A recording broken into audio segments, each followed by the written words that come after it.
That's right. You read the title correctly. This is the Goofy Goober Alien Death Cult Theory, and no, I am not joking. This seemingly innocent ice cream parlor is a front for something very sinister. The beloved Spongebob movie actually has a much darker and tragic meaning to it. I am being 100% serious when I tell you that I think this is my best, most convincing theory yet. And if you thought my evolution theory was dark, well, get ready. This is the Goofy Goober Alien Death Cult Theory.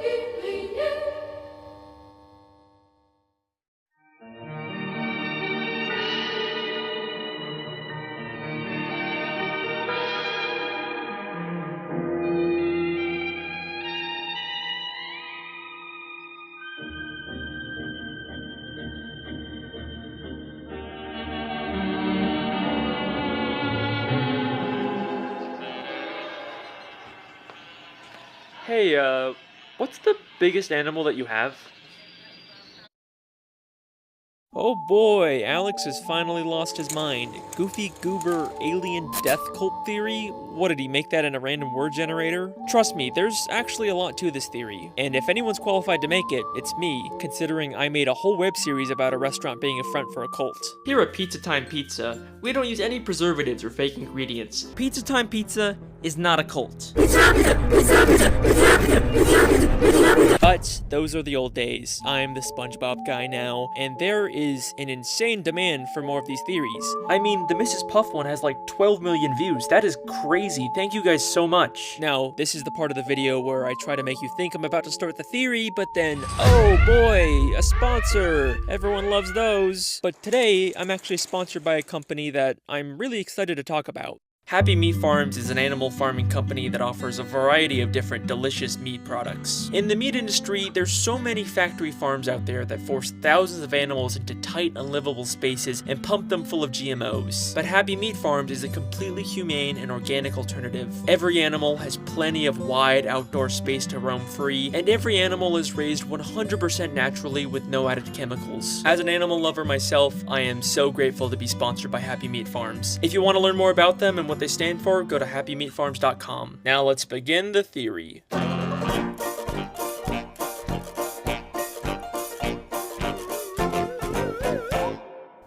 Goofy Goober's is an old-fashioned ice cream parlor that first appeared in the Spongebob movie. It's the very definition of a fun, innocent place for children. So, how on earth did I come to the conclusion that it's actually an alien death cult? In fact, what even is an alien death cult? Usually, it's a religious group that wants you to believe that one day aliens will come to Earth and take the members of the cult to a better place. And in order to get there, they have to commit mass suicide. The most infamous example of this being Heaven's Gate. Like I said, this is going to be a very dark video with some serious subject matter. So, how does this have anything to do with Goofy Goobers? In the more recent seasons of SpongeBob, they've started referencing Goofy Goobers again. In fact, there's even an episode called The Goofy Newbie where Patrick gets a job there. And it's in this episode when Patrick is watching an employee training video that I first realized there was something more going on here. The story of our ice cream begins with our founder, Reginald Goober, who for some unexplained reason was nicknamed Goofy.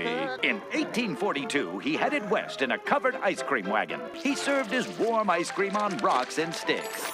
From those humble beginnings, Goofy Goober has grown into a multi-billion-dollar business. You know, it's a pretty standard company video. They just want their employees to wash their hands and keep their work area clean. We only ask that you, 1, practice good hygiene, 2, maintain good work habits.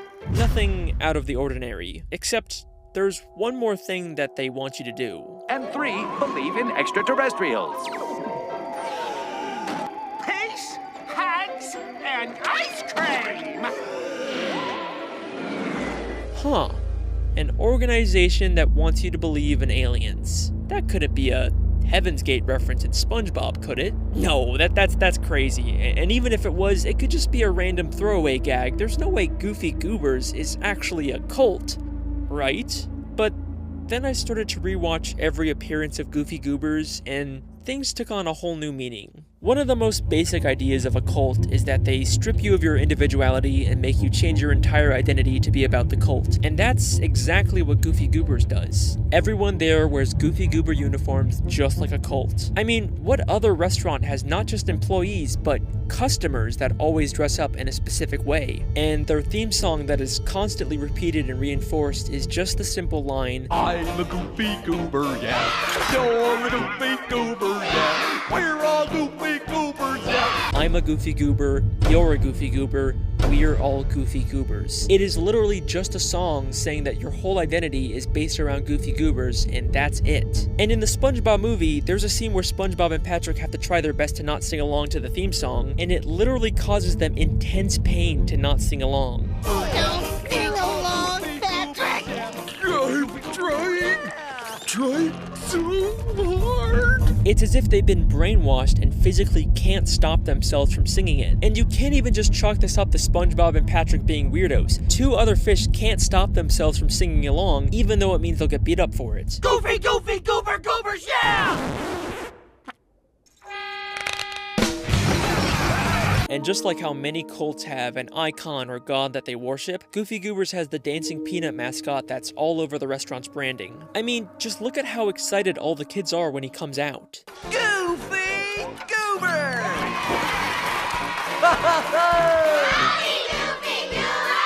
Alright, but just because kids like a mascot doesn't mean that they have some kind of religious worship for them. Well, if you don't believe me, take it from SpongeBob himself. Open your eyes, Patrick! We blow bubbles, we eat ice cream, we worship a dancing peanut for corn's sake! We do not worship him. Patrick, you've been wearing the same Goofy Goober peanut party underpants for 3 years straight! What do you call that? Worship? In the SpongeBob movie video game, there's even a Goofy Goober token that reads, "In Goofy we trust," replacing the word God with Goofy. Things are looking awfully culty, aren't they? Cults will also often create reading material about their beliefs for their followers to read, and Goofy Goobers is no exception to this. In the new SpongeBob spin-off, The Patrick Star Show, we see a Goofy Goober employee reading some kind of book about ice cream. And look at him, he's not busy working, he's choosing to read this in his downtime. I mean, compare him to Squidward, who sometimes reads in his downtime at work. It's not like he's reading about the Krusty Krab. This book looks a lot like it's a doctrine for a cult's beliefs. A major part of how cults get so successful is by getting their followers to give them money. Now, obviously Goofy Goobers charges people for ice cream, but they actually convince their followers to trade their money for a made-up Goofy Goober currency. I don't know what Plankton's paying you, but if you let us go, I can make it worth your while. What is this? That, sir, is $5 Goober dollars. Legal tender at any participating Goofy Goober. This would explain how the Goofy Goober founder, an idiot who sold ice cream on rocks and sticks, turned the company into a multi-billion-dollar franchise. He convinced people to believe that aliens would one day take them to a better place and got them to give them all their money. Another tactic that cults use to indoctrinate people is overloading them with compliments and making them feel special, and that's exactly what Goofy Goobers does to Patrick when he gets a job there. The training video says that they appreciate him. Hello and welcome. As a new Goofy Goober employee, we'd like you to know that we appreciate you. And then his manager says the exact same thing. I'm your manager, and I want you to know that I appreciate you. And then despite Patrick messing up and causing chaos, the manager says it once again. I'll give you another chance tomorrow. If it doesn't work out, I'm afraid you're fired. In a most appreciative way. There is no reason for the manager to be this appreciative of Patrick after all the terrible work he's done. He's just trying to emotionally manipulate him. The tactic is especially effective on vulnerable people like children, and we see this in the Patrick Star Show. Not only did Patrick start eating Goofy Goober ice cream when he was young, and eventually ended up working there and worshiping their god, but this green kid also grew up to become an employee at Goofy Goobers. There's a clear pattern here. Kids who eat the ice cream all eventually join the cult. They are specifically targeting children for indoctrination, but their manipulation goes far beyond just psychological tactics. Trust me, we've just scratched the surface of how far Goofy Goobers will go to brainwash its members. Things are about to get darker.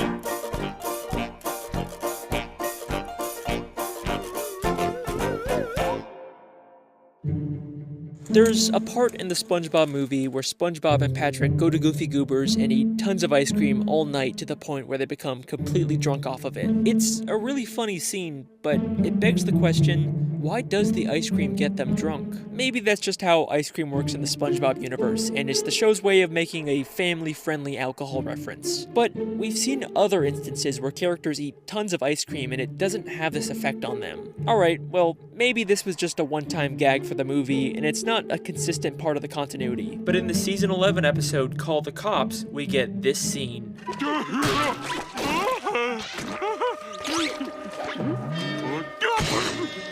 One too many Goofy Goobers again, eh, Patrick? So, another deliberate reference to Goofy Goober ice cream having a weird alcoholic effect on people. Is it possible that they put something in the ice cream to make people more open to cult indoctrination? Cults have been known to use drugs to keep their followers obedient and suggestible, one of the most infamous examples of this being Charles Manson, who used LSD to convince his followers of his beliefs. If this is the case with Goofy Goobers, they'd probably want to make sure everyone there eats as much ice cream as possible, and the Goofy Goober building is actually cleverly designed in a way to ensure that this happens. There are no windows in the entire building, so you can't tell whether it's day or night, and the Goofy Goober clock just has random numbers on it, so it's impossible to keep track of time. Because of this, SpongeBob eats ice cream all night and is actually late for work for the very first time. Also, can I point out the fact that the eyes on the clock seem to follow Patrick around in the Goofy Newbie? It's a really creepy and specific detail to include. I mean, we know from the movie that the eyes are usually supposed to be looking straight ahead, but here they're always watching Patrick, their next target for indoctrination. Now, if the ice cream is what keeps their followers in line, they definitely want to make sure their employees were eating as much as possible. And it turns out, Goofy Goobers actually has a policy about this. Wow, I can't believe Goofy Goober's employees get to eat all the ice cream they want on this job. The employees get to eat all the ice cream they want. Very interesting. And there's evidence to suggest that the ice cream can do a lot more than just make you suggestible. At the beginning of the Goofy Newbie, Patrick is holding up the line asking for samples of ice cream. The employee he's talking to gets frustrated and calls for security to kick him out. You sampled every flavor we have. Will you please just pick one? I would like you to use my spoon! Security, we have a sample mooch at the counter. But there's something oddly familiar about this employee. Hang on a second. Isn't that Patrick's sister? The new spin-off, The Patrick Star Show, is a prequel to the main show that introduces us to Patrick's little sister, Squidina. And here, we see her all grown up, working at Goofy Goobers. She's even credited as Squidina and has the same voice actor. In The Patrick Star Show, we actually do see her eating Goofy Goober ice cream as a kid, which fits with the pattern of kids who eat the ice cream eventually getting indoctrinated into the cult. Now, Squidina and Patrick have a very close, loving relationship in The Patrick Star Show, but here, they act like they're total strangers. It's not surprising that Patrick would forget his own sister, but Squidina is always portrayed as being smart. It's almost like she completely forgot about him. One of the biggest tactics that cults use to indoctrinate people is isolating them from their friends and family to make them more vulnerable and dependent on the cult. And that's exactly what we're seeing here with Squidina. She has no memory of her family. The ice cream might just be affecting her memory as well. I mean, if she was just meant to be some random reusable character here with no continuity, why would the creators go out of their way to specifically credit her as Squidina, unlike the other random employees who are just credited as employee? Feels like they're deliberately trying to draw attention to it. At the end of the Goofy Newbie, Patrick goes crazy and eats a ton of the ice cream, and then the episode ends in a very interesting way.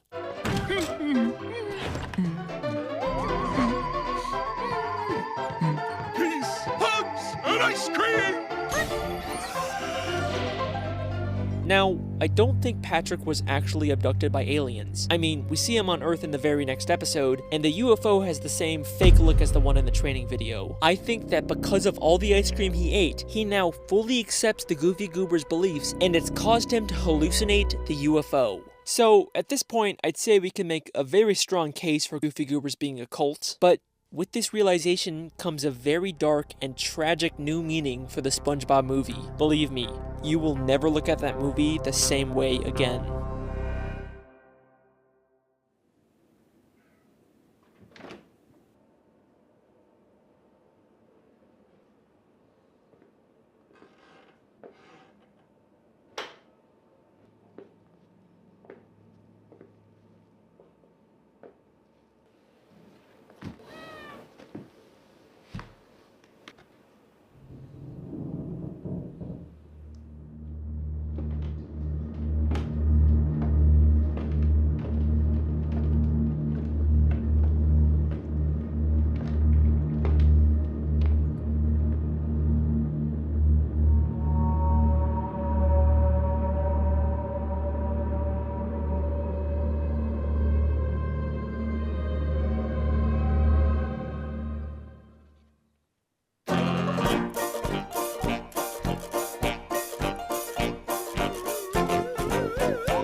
The 2004 SpongeBob movie is my favorite thing to come out of the franchise. It's funny, it's emotional, and it encapsulates everything great about SpongeBob. In this movie, SpongeBob goes on a journey of self-discovery and realizes that he doesn't need to change who he is and grow up to fit into society. He just has to embrace his inner kid and be himself. It's a great message that feels really fitting for the character. But if you replace the word kid with Goofy Goober, SpongeBob's arc takes on a whole new meaning. It's not about SpongeBob embracing being himself. It's about SpongeBob fully accepting the indoctrination and beliefs of the Goofy Goober cult. The movie starts with SpongeBob not getting promoted to manager of the new Krusty Krab, a job that he desperately wanted and believed that he would get. When he finds out that Squidward got chosen instead of him, it completely destroys him.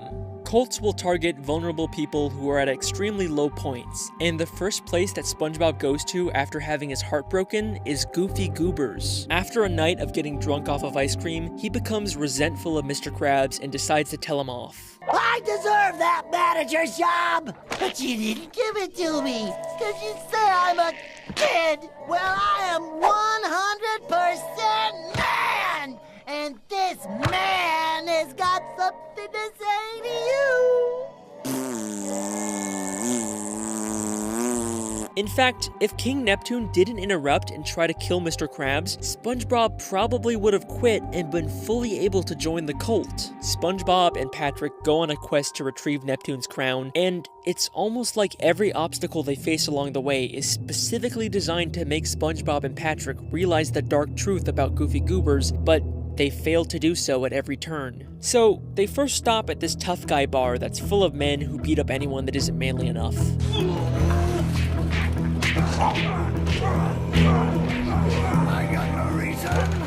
But I think there's actually a lot more going on here than it seems. This place actually has an insane amount of similarities to the Goofy Goober ice cream parlor. They're both shaped like boats, they both have bikes out front and a bar inside, and they both have two-word titles that start with the same letter, Goofy Goobers and Thug Tug. Is it possible that this place is actually a former Goofy Goobers establishment that was abandoned? I mean, they literally have the Goofy Goober theme song on hand.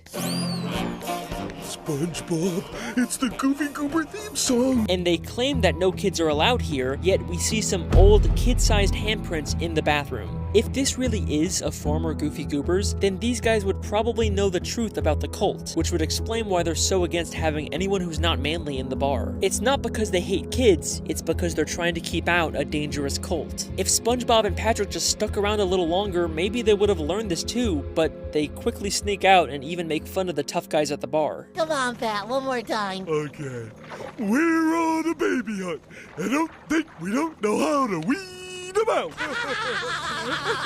Clearly, they didn't get the lesson they were supposed to from this place. Then they go through a fish graveyard and stop at a random ice cream stand, but it turns out it was actually a trap for a monster to lure unsuspecting victims. Okay, Patrick, let's... you can let go now.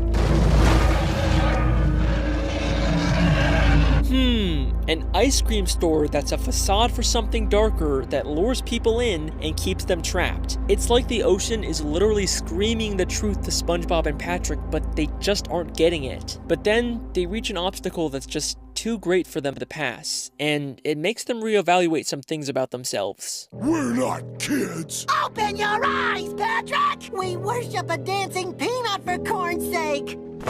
You've been wearing the same Goofy Goober peanut party underpants for 3 years straight! Oh, you're right, SpongeBob! It isn't until Mindy helps them realize that they're more than just Goofy Goober kids that they can continue on their journey. They sing an entire song about how they believe in themselves now, and Patrick even says this. Now that we're men... I changed my underwear! They have finally broken free from the cult's indoctrination, but unfortunately, it doesn't last very long. They're stopped by a hitman Plankton hired to take them out, and he completely destroys all the progress they've made to grow as characters. Step aside and you won't have to feel the awesome wrath of our mustaches. These?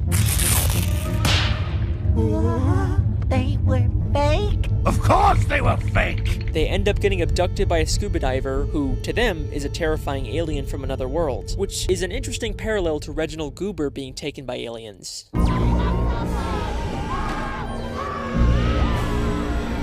They're taken to Shell City in a room full of dead fish, a place eerily similar to a death cult after a mass suicide. While SpongeBob and Patrick are being dried to death, they decide to fully embrace the Goofy Goober's beliefs and spend their last moments alive singing the Goofy Goober theme song. I'm a Goofy Goober, yeah. You're a Goofy Goober, yeah. Goofy, Goofy, Goober, Goober. But then, just like death cults always promise, they and everyone in the room are reborn when the sprinkler system turns on.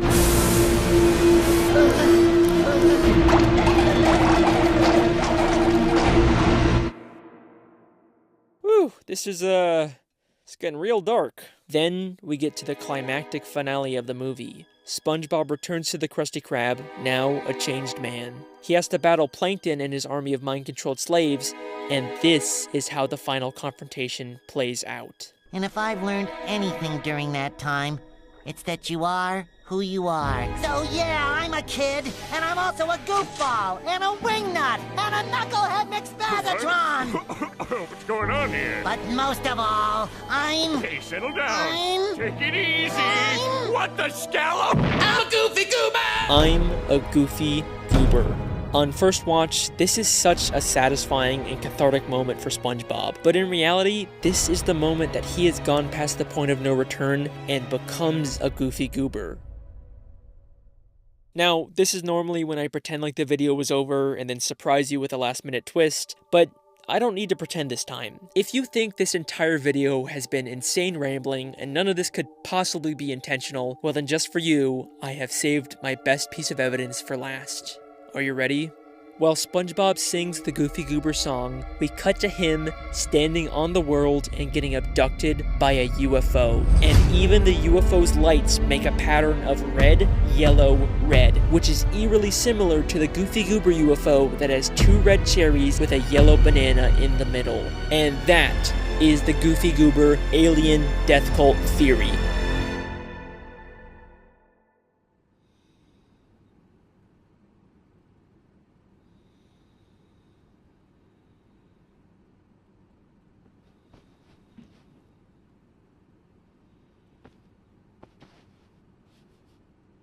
Hey.